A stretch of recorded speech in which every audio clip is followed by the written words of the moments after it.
Dr. Gregory Pierce's mug of coffee did more than just ripple. It spilled across his immaculate white coat after dancing wildly on the ceramic rim. The vibration, a low-frequency thrum that felt more like an earthquake in the chest than sound, rocked the toughened glass of the ICU windows.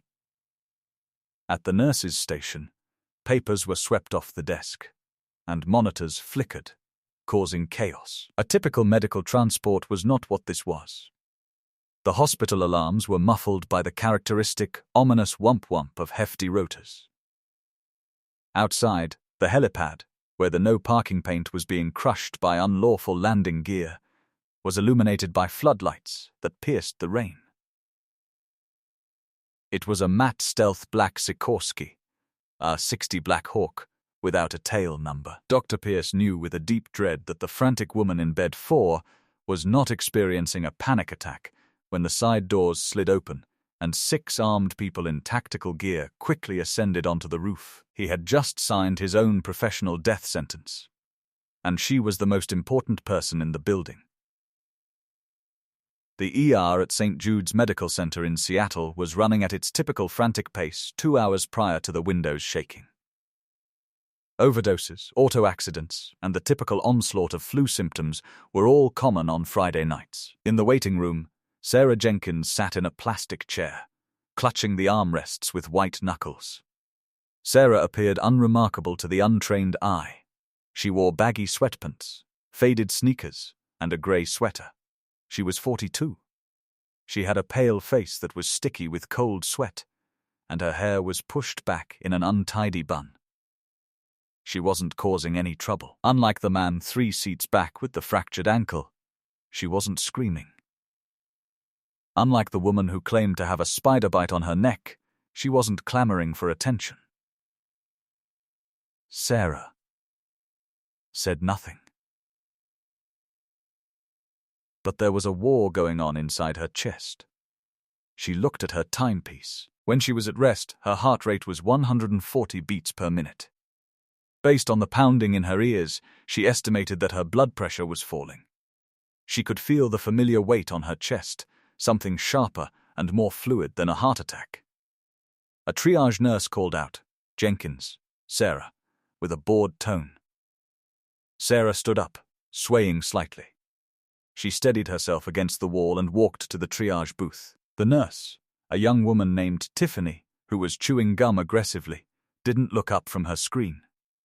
"Reason for visit?" Before Sarah even spoke, Tiffany queried, typing. "Pericardial effusion," Sarah said in a firm but ragged voice. "Possible cardiac tamponade. Chemical exposure caused idiopathic scarring in the past.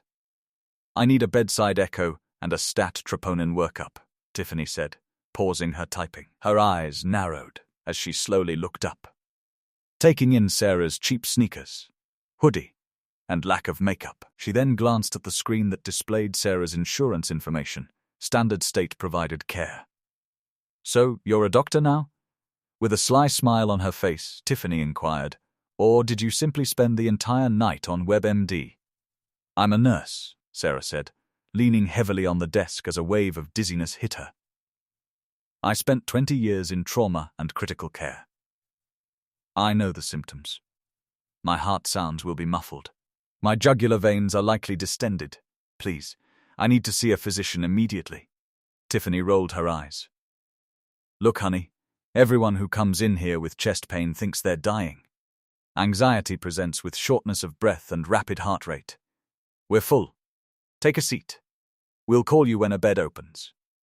"This isn't anxiety," Sarah whispered, the room starting to spin. I have a specific medical history. Check the VA database if you have access. Or just listen to my heart." "Go sit down, Miss Jenkins," Tiffany snapped, pointing to the waiting area. "If you make a scene, I'll have security escort you out. We have people with real injuries waiting." Sarah gritted her teeth. The rage flared, hot and familiar. But she pushed it down. Getting angry would raise her heart rate, and her heart couldn't handle the stress. She nodded slowly, turned, and walked back to the plastic chair. She knew she was dying. And she knew that in this civilian hospital, without her uniform, without her rank, she was just another hysterical woman in a grey hoodie. She sat down, closed her eyes, and focused on her breathing. In for 4, hold for 4, out for 4. The tactical breathing kept her conscious, but barely. She watched the clock on the wall. 10 minutes passed, then 20. Finally, a spot opened up. Not a room, but a gurney in the hallway, separated from the foot traffic by a flimsy curtain. Sarah was ushered onto the bed. 10 minutes later, Dr. Gregory Pierce swept through the curtain. Pierce was the kind of doctor who looked like he had been cast for a TV show. Tall, silver-haired, impeccably groomed with a stethoscope that looked like it cost more than Sarah's car. He was the chief of emergency medicine, and he wore his arrogance like a suit of armor. He didn't introduce himself. He just grabbed the clipboard at the foot of the bed. Sarah Jenkins, he read, his tone flat. Complaint of chest pain. Nurse notes say you were insistent on a diagnosis. He looked at her and laughed dryly. Miss Jenkins, self-diagnosing is a dangerous game. Sarah managed to respond, I'm not playing. Is it Pierce? Please listen to my heart sounds. Beck's triad. I have low arterial blood pressure, distended neck veins, and muffled heart sounds. I need a pericardioentis before my heart is compressed to the point of arrest. Pierce sighed, the sound loud and theatrical. He pulled his stethoscope from his neck and placed it on her chest for all of 3 seconds. He moved it once, then pulled away. Your heart sounds are fast, Miss Jenkins, Pierce said, folding his arms, which is consistent with a panic attack. You're hyperventilating. I am not hyperventilating, Sarah said, gripping the side rails. I served in the 75th Ranger Regiment as a forward surgical specialist. I know the difference between panic and tamponade. Pierce froze. He looked her up and down, taking in the grey hoodie and the sweatpants. He let out a short mocking laugh. The Rangers? He scoffed. Sure, and I'm the Surgeon General. Look, Miss Jenkins, stolen valor aside. You are wasting my time. I'm ordering 2 milligs of lorazepam to calm you down. And then we're discharging you. We need this bed for sick patients. If you discharge me, Sarah said, her voice dropping to a dangerous whisper, I will die in your parking lot, and when the autopsy comes back, it will show fluid around the heart, and my death will be on your license. Pierce leaned in close, his cologne overpowering the smell of antiseptic. Let me be clear. I don't like being threatened by drug-seeking junkies with a hero complex. You get the sedative, or you get security. Your choice. He turned on his heel and walked away, snapping his fingers at a passing nurse. Sedate her, discharging in 1 hour. Sarah watched him go. A single tear tracked through the sweat on her cheek.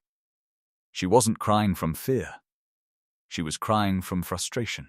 She reached into the pocket of her sweatpants. Her fingers brushed against her smartphone. She didn't want to do this. She had promised herself she would live a quiet life after the Kandahar extraction. She wanted to be normal. She wanted to be just Sarah Jenkins. But Dr. Pierce had left her no choice. The nurse who came to administer the lorazepam was named Chloe. She was young, perhaps fresh out of nursing school, with kind eyes behind thick glasses. She looked at the order on the tablet, then looked at Sarah. I don't want the sedative, Sarah said, her voice weak. The pressure in her chest was building like a vice tightening around her sternum. I have to follow Dr. Pierce's orders, Chloe whispered apologetically. She reached for Sarah's arm to check her pulse manually. When Chloe's fingers touched Sarah's wrist, the young nurse frowned. She shifted her position, checking again. Then she looked at Sarah's neck. Your veins, Chloe murmured. They're bulging. Distended jugular, Sarah corrected gently. And if you listen to my chest, it sounds like I'm underwater. Chloe bit her lip. She looked towards the nursing station where Dr. Pierce was laughing with a pharmaceutical rep, flirting openly. Chloe made a decision. She pulled her stethoscope out and placed it on Sarah's chest, listening intently for a long time. She pulled back, her eyes wide. It's so quiet. I can barely hear the beat, but the monitor says you're at 150.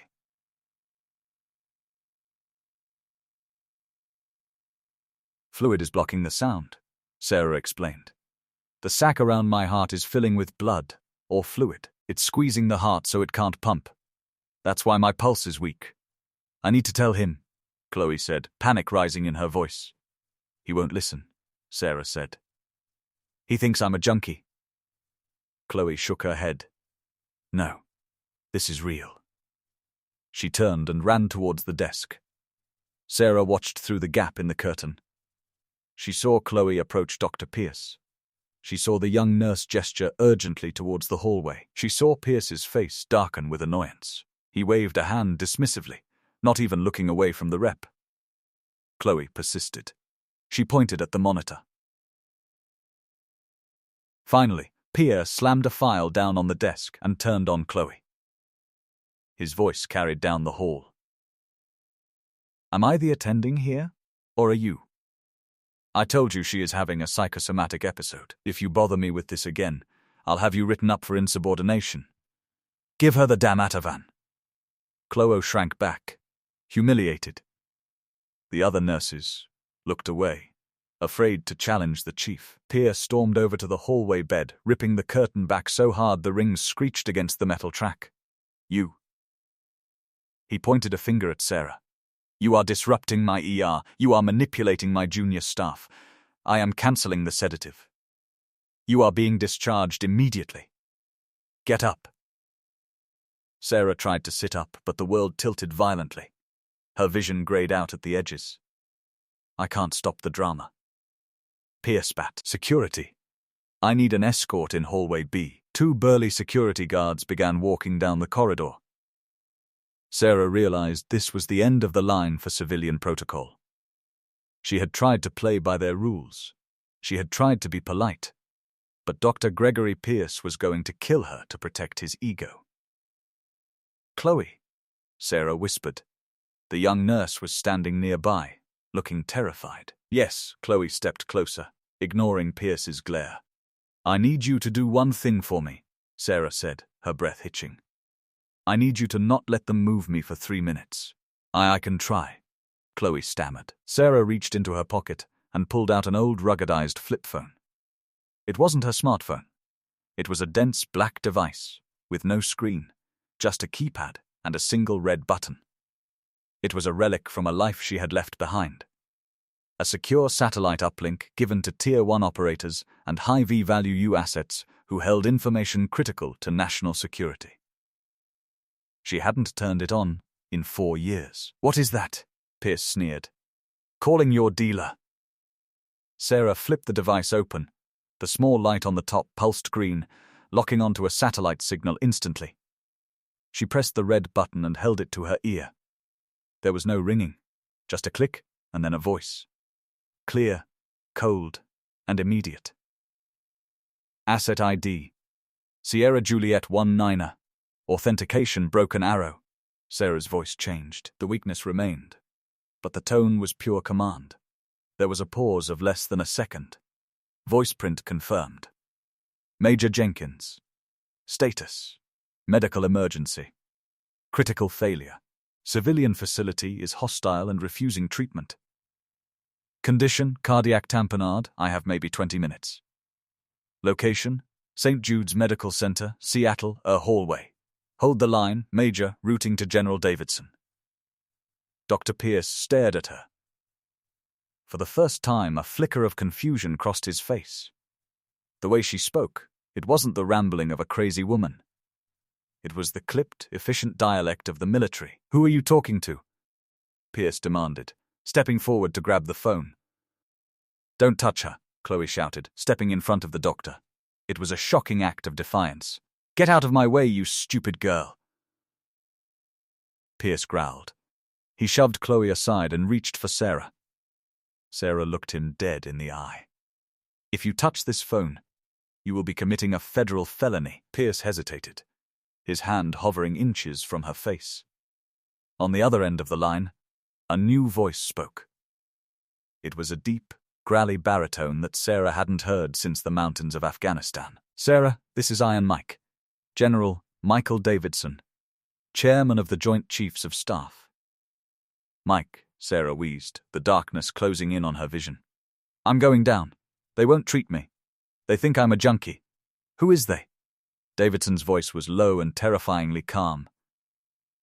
"Dr. Pierce St. Jude S. Sarah. Listen to me. Keep breathing. Do not die on me.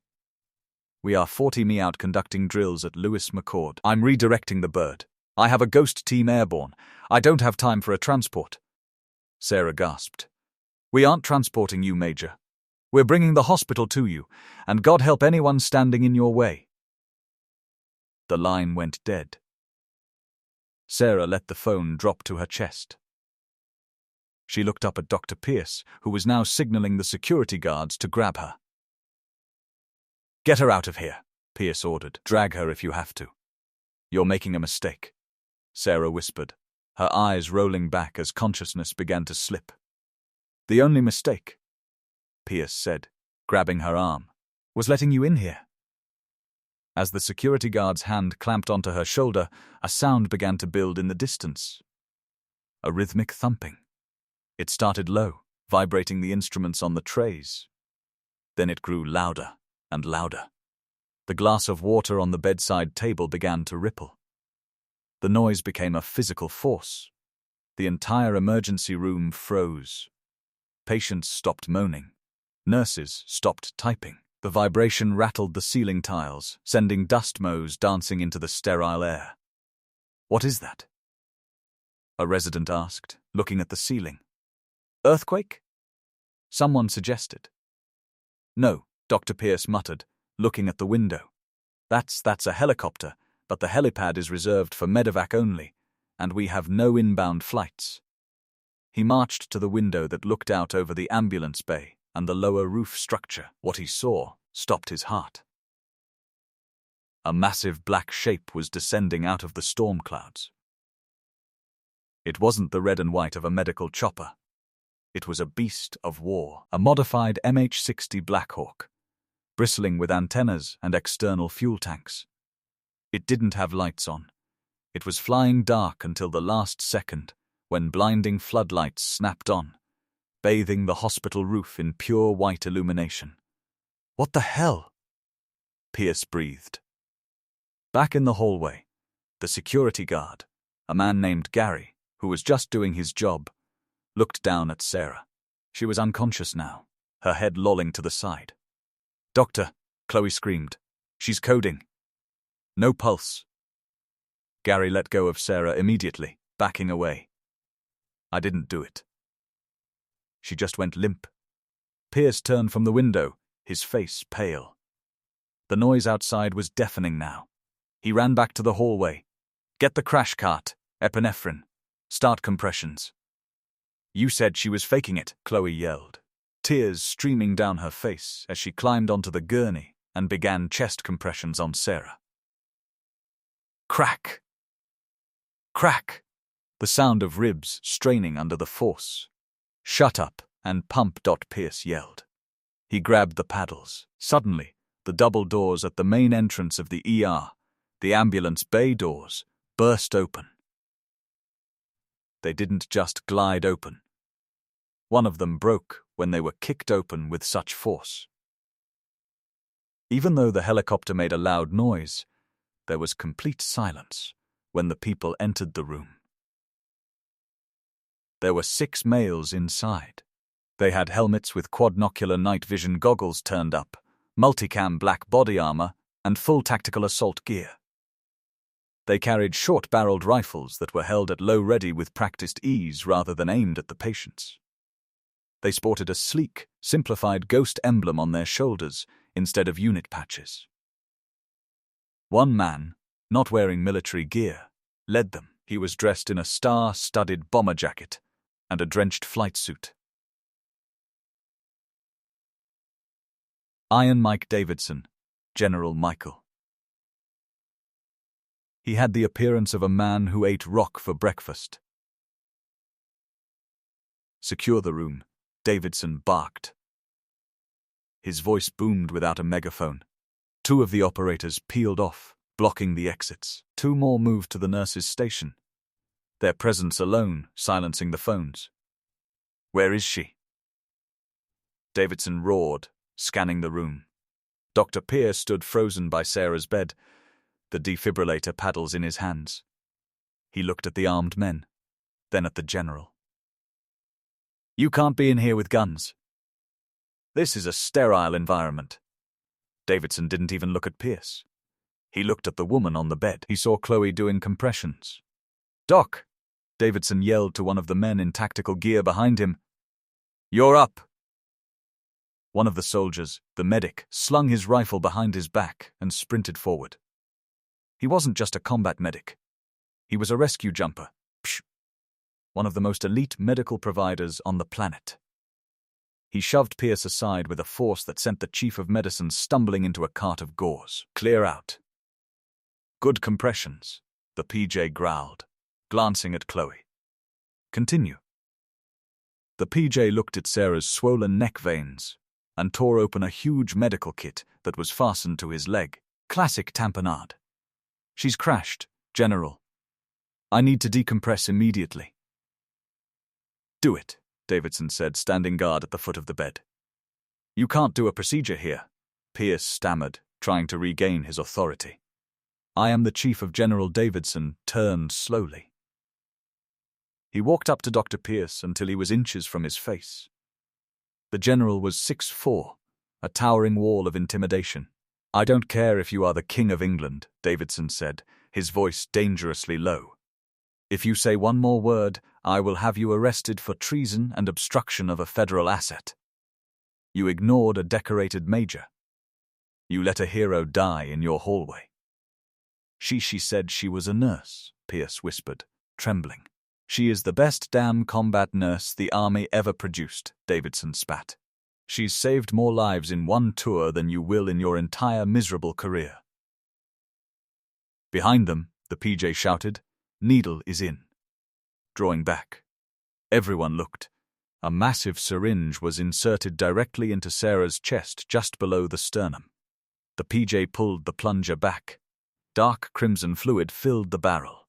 Once, twice, 3 syringes full. On the monitor, the flat line suddenly jagged. Beep, beep, beep. The PJ declared, we have capture. Pulse is coming back. Blood pressure is leveling off. She has returned to us. Chloe sobbed with relief as she fell back on the ground. Davidson released a breath he had been holding. He glanced at Pierce, who at that particular time was essentially coming to the end of his career. Who is this hospital's administrator? Davidson asked everyone in the room. I'm on call. From behind the reception desk emerged a scared administrator dressed in a suit. Good, Davidson remarked. This wing will be taken over by my team. Major Jenkins is being moved to a safe room. You will supply my medic with anything he needs. And this man should be taken off the floor right away, he said, pointing to Pierce. I will consider it an act of hostility if I witness him close to my soldier once more. Indeed, General. Yes, General. The administrator let out a squeak. Pierce leaned against the wall as the PJ and the team started moving Sarah's bed. He observed the frantic woman in the hoodie receiving the respect due to a head of state. However, the drama did not end there. Sarah saw Davidson as her eyes fluttered open, dazed and disoriented. Mike, she said in a scarcely discernible whisper. Davidson softened his stern expression and added, I got you, Sarah. She whispered the venom. It wasn't organic. I was dosed by someone. There was a dead silence in the room. Davidson's eyes became as hard as steel. He turned to face his squad captain. Lock the hospital down, Davidson had commanded. Dr. Pierce glanced up with a new kind of panic in his eyes and said, Nobody leaves. If she was poisoned, the person who did it might still be in the building. Sarah had not just been disregarded, they had singled her out. Not only had a rescue squad arrived in the black helicopter, a hunting party had been brought by it. In less than 4 minutes, St. Jude's Medical Center was transformed from a civilian hospital to a Tier 1 secure institution. It was a masterclass in domination that is asymmetrical. There was no shouting or screaming from the phantom crew using the call sign Spectre. They glided with the silent, deadly fluidity of predators. The ICU nurse station had been seized as the Tactical Operations Center, and General Davidson stood in the middle of it. Sweating and balding, Mr. Henderson, the hospital administrator, was shaking in the corner, holding a tablet like a shield. Henderson stumbled. "General, you can't just shut down a big city hospital. Ambulances are on their way. We have cases of trauma." With his eyes fixed on the bank of monitors his communications officer had set up, Davidson remarked, "Divert them. 3 miles east is Mercy General. Take them over there. This building is empty. No one departs. A pizza delivery boy will be zip-tied if he attempts to enter through that front door. Do you get it?" But Henderson gasped at the thought of the legal ramifications. Davidson pivoted. His face was a map of past wounds and unwavering will. "Mr. Henderson, I am the only law in this building at the moment. I am a U.S. major with top-secret clearance, and I was given a deadly prohibited neurotoxin on your property, or just before I arrived. This is a criminal scene as a result. And I will turn this hospital into a federal jail if I discover that any member of your staff was complicit." Sarah Jenkins was engaged in a new conflict in the guarded area that was once VIP Suite A. The rescue jumper, a man named Sergeant Miller, had eliminated the immediate threat of cardiac tamponade.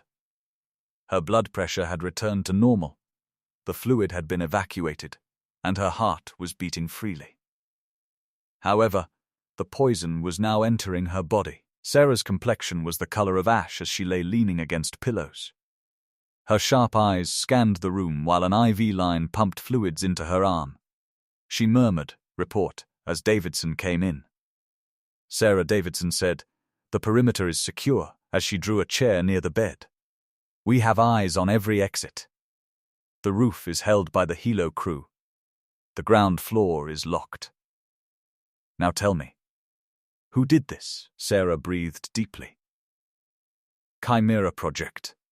Davidson's expression froze. 10 years ago, that idea was scrapped. He stopped, looking at Nurse Chloe, who was taking Sarah's vital signs, and realized it was a theoretical weaponization.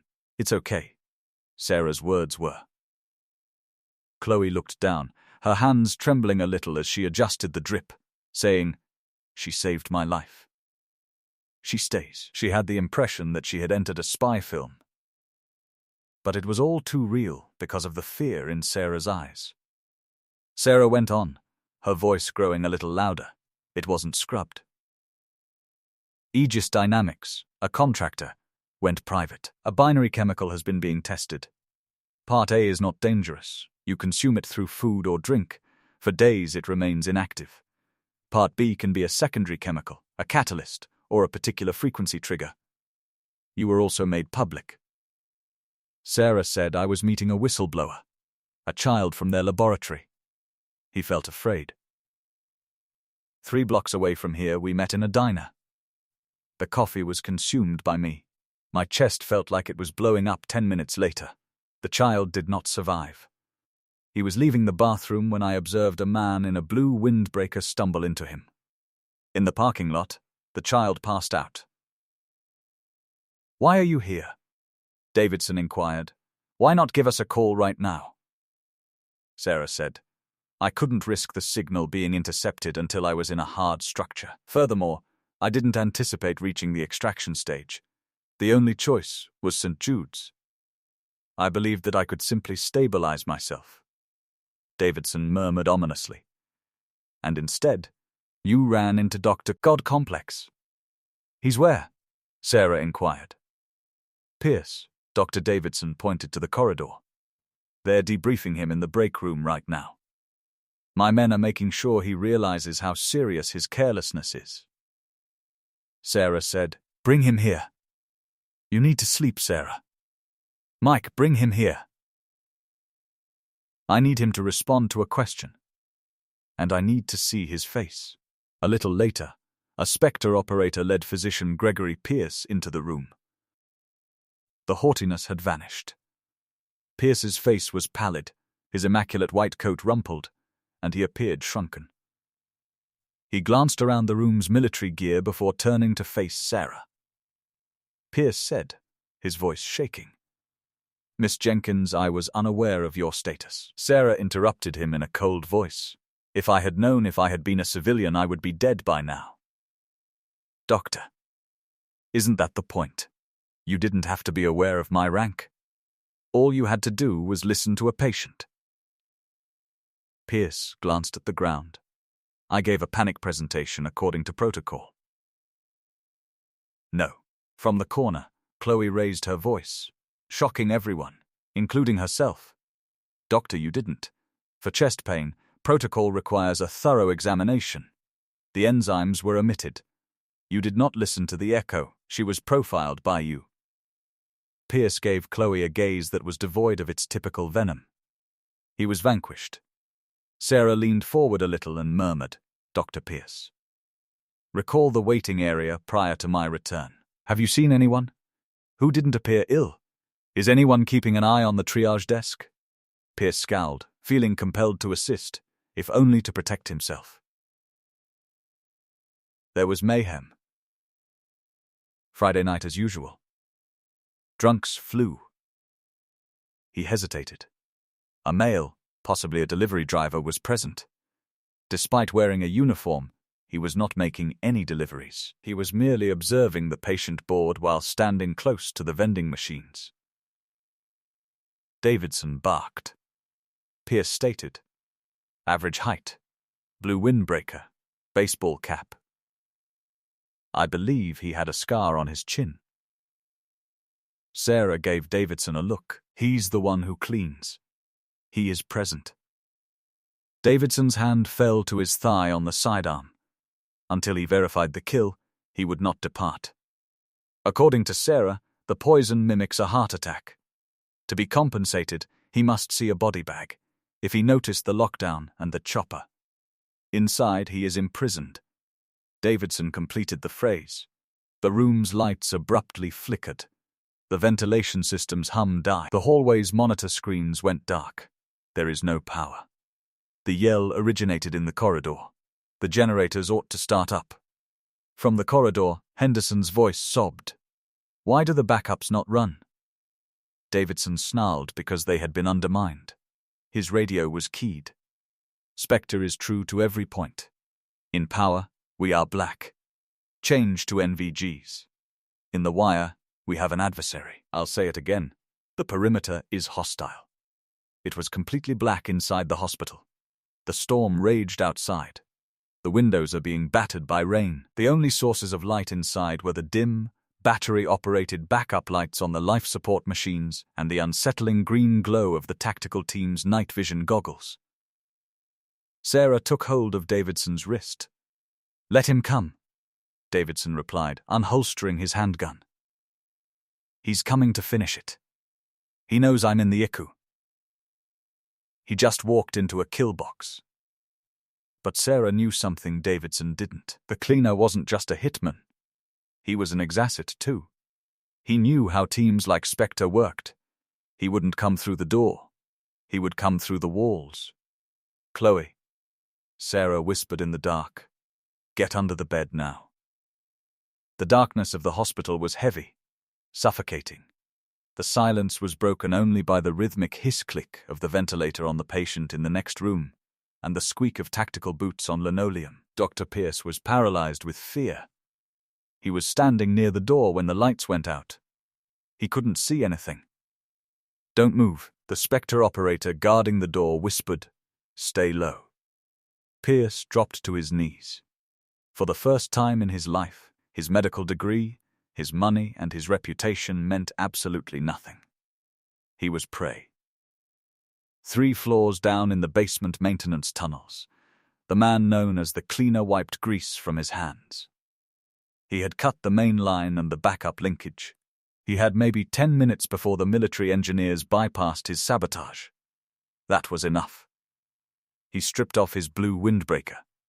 Underneath he wore stolen hospital scrubs, green surgical. He put on a surgical mask and a cap. He grabbed a clipboard. In the dark, silhouettes all looked the same. If he moved confidently, he could pass as a staff for the split second he needed to get close. He pulled a syringe from his pocket. This wasn't a complex binary poison. This was simple potassium chloride, instant cardiac arrest, untraceable in a patient already suffering from heart issues. He moved up the emergency stairwell, moving with the silence of a ghost. Back in the ICU, General Davidson was coordinating the defense. Team 2, sweep the stairwells. Team 3, hold the elevators. General, Sarah whispered. The darkness was actually helping her. Her senses honed by years of covert operations were waking up. He won't use the stairs, the air ducts. Davidson looked up. The hospital had massive industrial HVAC vents. Miller Davidson signaled the PJ. Check the vents. Sergeant Miller climbed onto a chair and popped the ceiling tile. He shone an IR illuminator into the shaft. Clear, Miller reported. But there's dust disturbance. Someone was here recently. Suddenly, a scream echoed from down the hall. Not a military shout, a civilian scream. Help, please. Dr. Pierce. Pierce's head snapped up. That's Nurse Tiffany from triage. It's a bait, Davidson warned. Stay put. He's killing her, Pierce yelled, panic overriding his sense. He scrambled to his feet and lunged for the door. Get down! The operator yelled, grabbing Pierce. But the distraction worked. While the team looked toward the door and the screaming down the hall, the threat didn't come from the vents. It came from the ceiling tiles directly above Sarah's bed. The cleaner had navigated the crawl space, not the ducts. He dropped down, landing silently on the equipment cart. In the green tint of the NVGs, he was a blur of motion. Contact inside. Miller roared, bringing his rifle up, but he couldn't shoot. The cleaner was on top of Sarah instantly, using her body as a human shield. He held the syringe to her neck. Back off. The cleaner's voice was calm, mechanical. Drop the weapons, or she dies right now. The room froze. 3 laser dots were trained on the cleaner's head, but his position made a shot impossible without hitting Sarah. You have nowhere to go, Davidson said, his voice steady. The building is surrounded. I have a hostage, the cleaner said, and I have the antidote. Sarah's eyes widened. The antidote, he had it. She's still dying. The cleaner lied, or perhaps negotiated. The drainage bought her time, but the toxin is still eating her neurotransmitters. You want her to live? I walk out of here, and I leave the vial. He's lying, Sarah rasped, finding it difficult to talk due to the pressure of his arm across her throat. He doesn't have it. General, are you willing to take that chance? The cleaner sneered behind his mask. Dr. Pierce, pinned against the wall by the operator, watched with wide eyes. He saw the syringe poised over Sarah's jugular. He saw the monitor showing Sarah's heart rate spiking again. And then Dr. Pierce saw something else. Chloe, the young nurse whom Pierce had berated and humiliated all night, was under the bed. The cleaner didn't know she was there. She was inches from the cleaner's ankle. Pierce caught Chloe's eye in the gloom. He nodded, a microscopic movement. Chloe hesitated. She was terrified, but she remembered Sarah defending her. She remembered Pierce's arrogance, and she saw the gun in the general's hand. Chloe reached out, grabbed the cleaner's ankle with both hands, and yanked with every ounce of strength she possessed. It wasn't a combat move. It was clumsy, but it was unexpected. The cleaner stumbled backward, his balance compromised. Now Sarah screamed, driving her elbow back into the cleaner's ribs. The separation was only 6 in, but for the ghost team, 6 in was a mile. Thip, thip. 2 suppressed shots rang out. The cleaner's head snapped back. He crumpled to the floor, the syringe skittering across the tiles. Davidson was on him instantly, kicking the body away and checking Sarah. "Report. I'm clear." Sarah gasped, clutching her throat. "Check him. Check his pockets." Miller ripped open the bloody scrubs of the dead assassin. He patted down the pockets. He pulled out a small metallic vial. "Is this it?" Miller asked, holding it up. Sarah looked at the vial. It was labeled with a simple barcode. "That's it. Aegis containment protocols. They carry the antidote in case of accidental exposure during deployment." "Administer it," Davidson ordered. Miller uncorked the vial and loaded it into a clean syringe. He injected it directly into Sarah's IV line. Almost instantly, the color began to return to Sarah's face. The underlying tremors in her hands stopped. The tightness that had been gripping her chest since the diner began to dissolve. The lights flickered and then buzzed back on. The blinding white fluorescence of the hospital returned, washing away the green gloom of the night vision. The room was a mess. A dead hitman in surgical scrubs lay on the floor. Special Forces operators stood like statues, and Dr. Pierce was slumped against the wall, hyperventilating. Chloe crawled out from under the bed, shaking uncontrollably. Sarah sat up, unhooking the oxygen mask. She looked at Chloe. "You," Sarah said, pointing a finger at the young nurse. "You have quite a grip." Chloe let out a hysterical, sobbing laugh. General Davidson looked at Dr. Pierce. "And you, Doctor, you saw her. You signaled her." Pierce looked up, sweat dripping from his nose. I just maybe there's hope for you yet," Davidson grunted. He turned to his men. "Bag the body. Clean this up. We leave in 20 minutes. Leave." Henderson, the administrator, appeared at the door, looking at the corpse with horror. "You can't just leave. There's a dead body in my ICU." "The police. This is a matter of national security," Davidson said, handing Henderson a card with a phone number on it. "Call this number. A cleanup crew from the Department of Defense will be here in an hour. They will replace your ceiling tiles. They will take the body, and they will compensate the hospital for the disruption." He leaned in close to Henderson. "And they will also have a non-disclosure agreement for every member of your staff. This night never happened. Dr. Pierce treated a VIP patient who had a bad reaction to medication. That is the story. Do we understand each other?" Henderson nodded vigorously. Yes, absolutely." Davidson turned back to Sarah. "Can you travel?" Sarah swung her legs over the side of the bed. She felt weak, but the soldier in her was back. "I can walk." "Good. The bird is spinning up." Sarah stood, swaying slightly. Miller moved to support her, but she waved him off. She walked over to Dr. Pierce. She reached into her pocket, not for a weapon, but she pulled out a small, crumpled piece of paper. It was the discharge papers Pierce had tried to force on her hours ago. She smoothed it out on the counter next to him. "Keep this, Dr. Pierce," Sarah said softly. "Frame it. Decorate your wall with it." "Why?" "To remind you that the difference between a patient's life and death isn't always about medicine," Pierce muttered to Sarah. "Sometimes all you need to do is listen." She looked across at Chloe. "I'm grateful, Chloe. You're an amazing nurse." With 6 of the most lethal men on the planet at her sides, Sarah turned and left the room.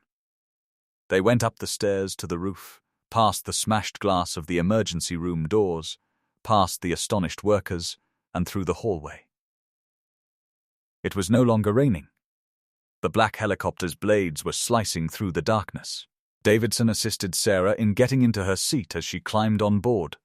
Sarah peered down at the contracting hospital as the helicopter took flight, banking hard above the Seattle skyline. She said, "Is it over?" to Davidson. Davidson peered down at the lights of the city. "The assassin is dead." But Aegis Dynamics, the people who sent him, no. They're still out there. Sarah's gaze widened. The weariness had vanished, replaced by a stern, unyielding resolve. Good, she remarked as she saw the hospital vanish into the night.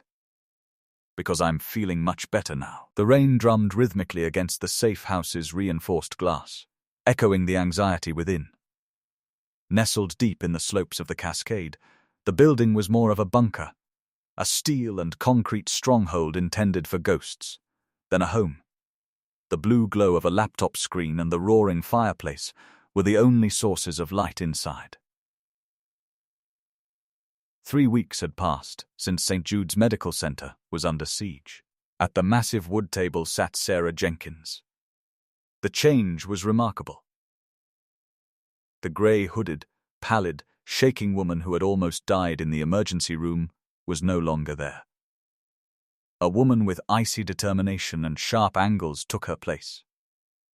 Her stance was firm, and she was dressed in tactical trousers and a clean white button-down shirt. The binary toxin had been eliminated from her blood by the antidote, but the rage persisted, burning hotter and cleaner than before. 2 mugs of black coffee were placed on the table as General Iron Mike Davidson entered from the kitchen. He glanced at the screen, which showed a network of financial transfers, chemical diagrams, and decrypted information. Kevin, the whistleblower, finally cracked the encryption on the satellite phone, Davidson stated gravely. He stole more than a few memos. He stole the whole kingdom. Sarah tapped a key, bringing up a video file.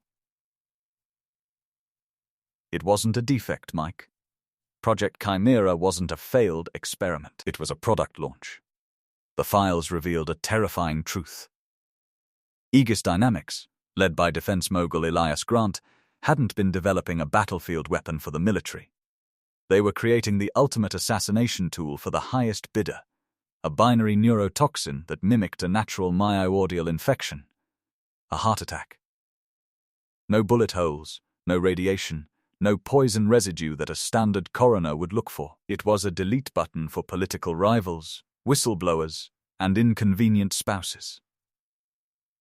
Grant authorized the field test personally, Sarah said, pointing to a digital signature. He chose Seattle because of the high population density and the overwhelmed hospitals.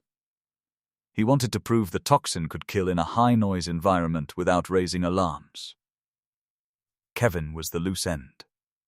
I was the anomaly. Davidson's jaw tightened. We have enough here to bury him. I can have a tactical team at his estate in an hour.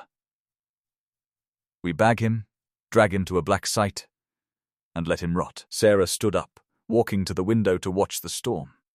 No, if we disappear him, he becomes a martyr.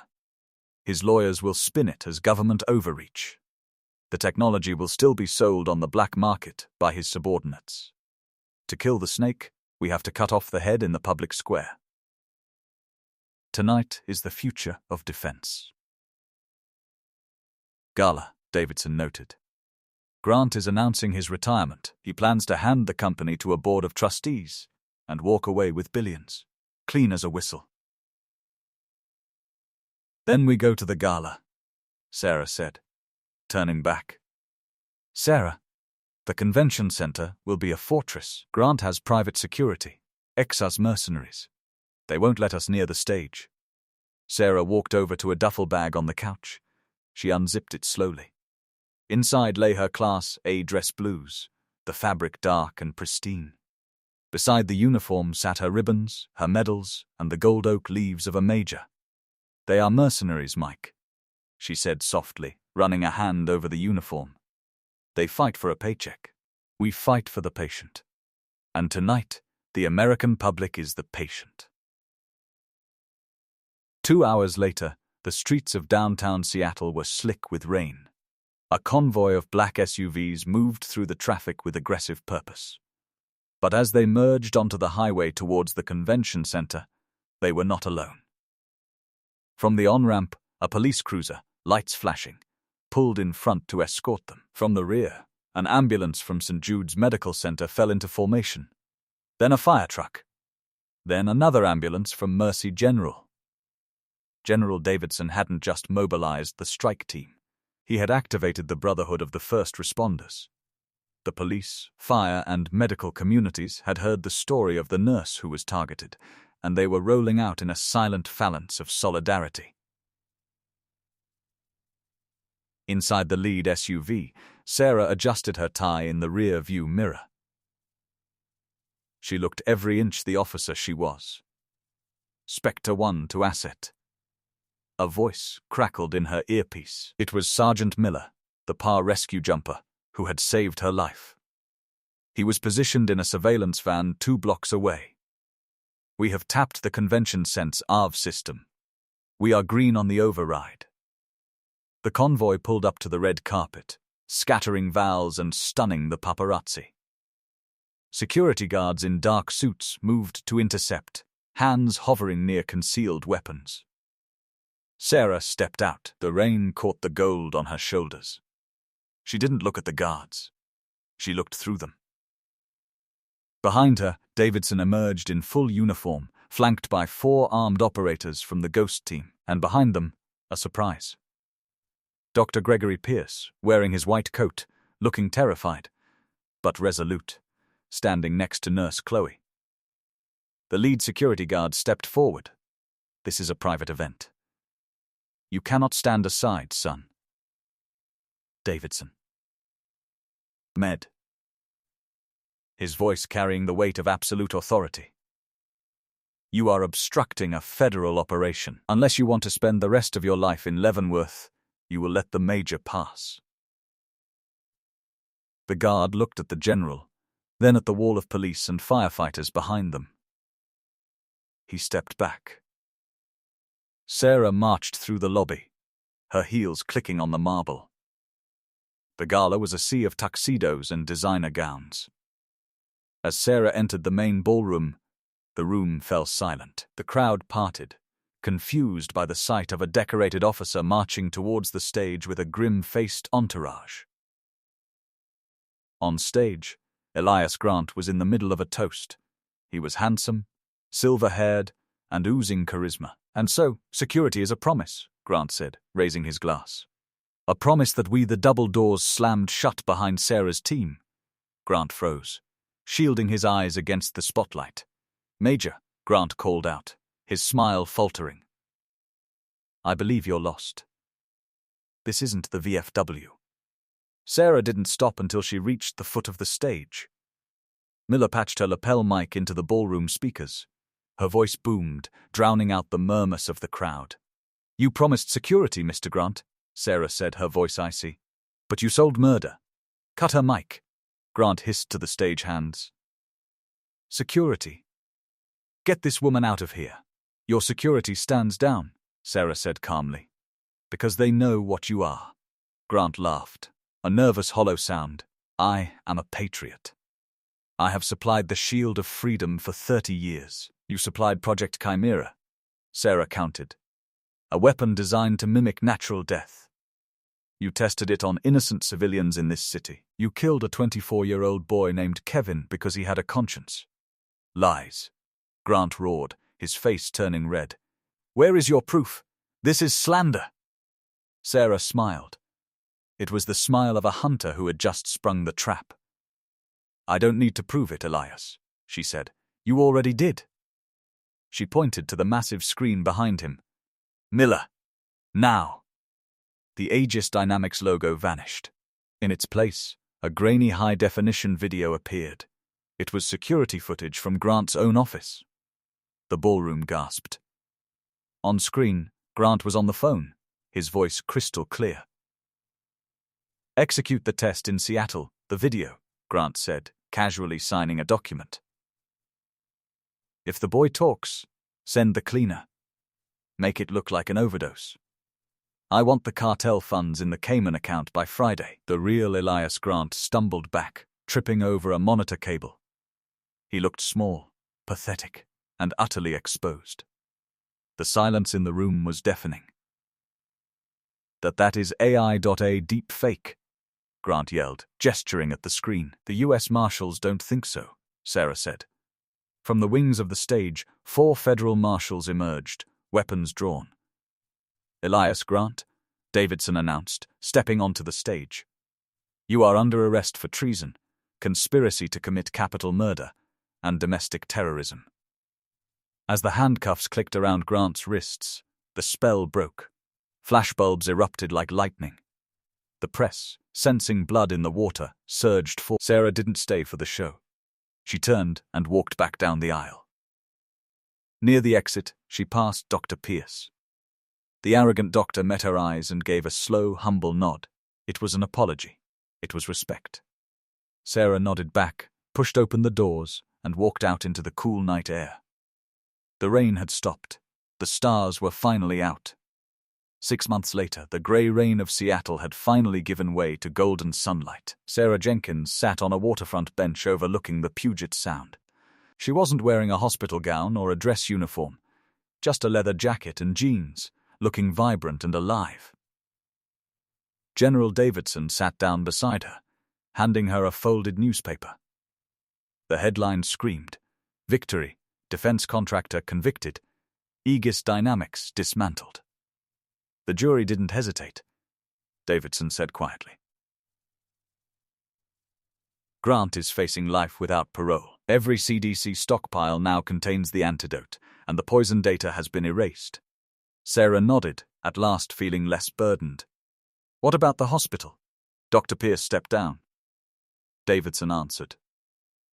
He now teaches medical ethics at the institution, applying the lessons he learned from his own failure that evening. The new chief resident is Chloe. She has an iron grip on that emergency room. On her watch, nobody is disregarded.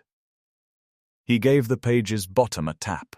The Jenkins Protocol, a new national regulation that requires comprehensive history checks for veterans and high-risk patients prior to discharge, was described in a smaller piece. Sarah had not just made it through. The system was altered by her. Davidson offered a manila file and stated, "I have one more thing, medical knowledge. Someone is needed to monitor biothreats before they become public. We require an analyst with knowledge of both medical and warfare." The file was taken by Sarah. She had fought to be heard all her life. She would be the one listening from now on. She grinned, got up, and threw her empty coffee cup in the recycle bin on one condition. "I am given a helicopter." Davidson stood beside her, laughing. "I believe we can make that happen." Together, they left the shadows of the past behind and went away. Sarah had demonstrated that neither a pistol nor a poison was the most potent weapon. It was the reality. The invisible patient was no more. She was the remedy. This is not merely a military operation or a medical emergency. It serves as a potent reminder that heroes aren't necessarily dressed in uniforms or capes. Occasionally, they are the reserved individual in the waiting area who simply needs someone to pay attention. Sarah Jenkins has shown that even the worst corruptions can be overthrown with perseverance, education, and the guts to speak up. Sarah's story exemplifies the struggle for dignity that every patient deserves. From being disregarded by a physician due to ego to earning the admiration of generals. Justice was done for everyone who has ever been disregarded or ignored, not just for her. Her legacy is the Jenkins Protocol, which promises that if we have the courage to question the system, it can be changed. Please hit the like button if you liked this tale of justice, tension, and the underdog's victory. It enables us to produce more such material. Remember to hit subscribe and share this video with your friends so you don't miss any new stories. How did you feel about the redemption of Dr. Pierce? Tell me in the comment section below.